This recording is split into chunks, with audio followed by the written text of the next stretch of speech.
বর্তমান যেই সিচুয়েশন চলছে তারই প্রেক্ষাপটে আজ আমরা যে কথাগুলো বলবো তা যেন সাধারণ মানুষের কান পর্যন্ত পৌঁছায়।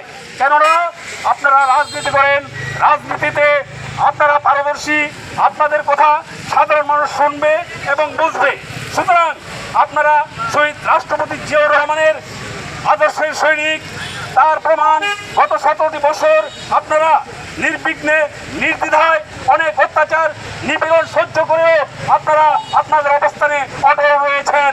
সংগ্রামী সাথী ও বন্ধুগণ, আমাদের সেই দুর্বিষহ যন্ত্রণার সময় আমাদের সাথে কতিপয় দিয়ে একটি দল আমাদের ছত্রছায়া থেকে তারাও হাত পা নাড়া দিয়েছিল, আজ তারা আমাদেরই বিরুদ্ধাচরণ করছে।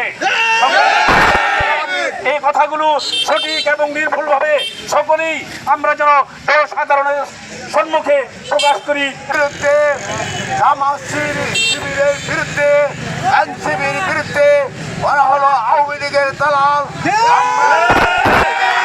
কথাই বলতে চাই, আপনারা কেউ ওদেরকে প্রশ্রয় দিবেন না, ওদের কথাই শুনবেন না। আমাদের মিছিলে নেতৃত্ব দিয়েছেন দুর্গাপুর পৌর বিএনপির সংগ্রামী সভাপতি জনাব আতাউর রহমান ফারিদ, সংগ্রামী সাধারণ সম্পাদক জনাব হায়াত মনি এবং দুর্গাপুর উপজেলা বিএনপির সাবেক অন্যতম যুগ্ম আহ্বায়ক, যুবদলের আইকন, যুবকদের আইকন জনাব আলহাজ জামাল উদ্দিন মাস্টার, সংগ্রামী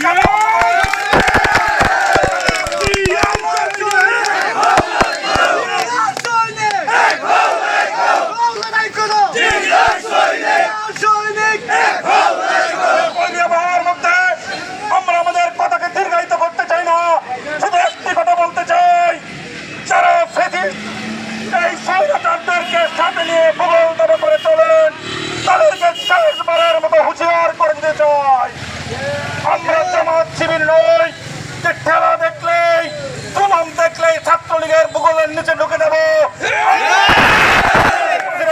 আমাদের আদর্শে রাজনীতি করি, রহমানের ব্যারিস্টার কাইসার কামালের দেখানো পথে রাজনীতি করি। আমরা বিগত 16-17 বছর পালিয়ে দেখেছি, প্রমাণ দিয়েছি, কিন্তু আমরা স্বৈরাচারের সঙ্গে আঘাত করিনি। দৈনিক আজকের বাংলা .net